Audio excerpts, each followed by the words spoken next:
আগামী নির্বাচন হবে বাংলাদেশের ইতিহাসের সেরা নির্বাচন। শুধুমাত্র নির্বাচন কমিশন নির্বাচন করলে তারা পারবে না।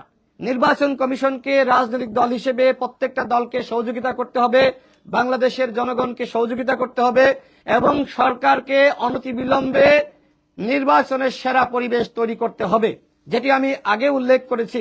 ইতিমধ্যে আমরা দেখলাম যে আইন শৃঙ্খলা বাহিনী তারা প্রশিক্ষণ নিচ্ছে কিভাবে আসলে তারা সেরা নির্বাচনটা করতে চায়।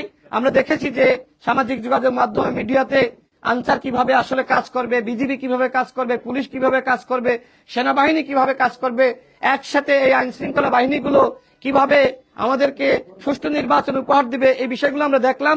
তো আমি সর্বশেষ বলতে চাই, আগামী নির্বাচনে আমরা গণ অধিকার পরিষদ দল হিসেবে আমরা অংশগ্রহণ করছি এবং সরকারকে বলবো এই নির্বাচন অবাধ, সুষ্ঠু, নিরপেক্ষ করার জন্য যে ধরনের পরিবেশ তৈরি করা দরকার সে ধরনের পরিবেশ তৈরি করেন এবং প্রত্যেকটা দল যাতে আগামী নির্বাচনে অংশ নিতে পারে সেই ব্যাপারে দলগুলোর সাথে আপনারা কথা বলেন।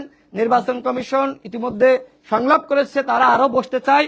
আমরা দল হিসেবে গণ অধিকার পরিষদ নির্বাচন কমিশনকে সেরা নির্বাচন অনুষ্ঠিত করার ক্ষেত্রে সহযোগিতা করব। আপনাদের সকলকে ধন্যবাদ।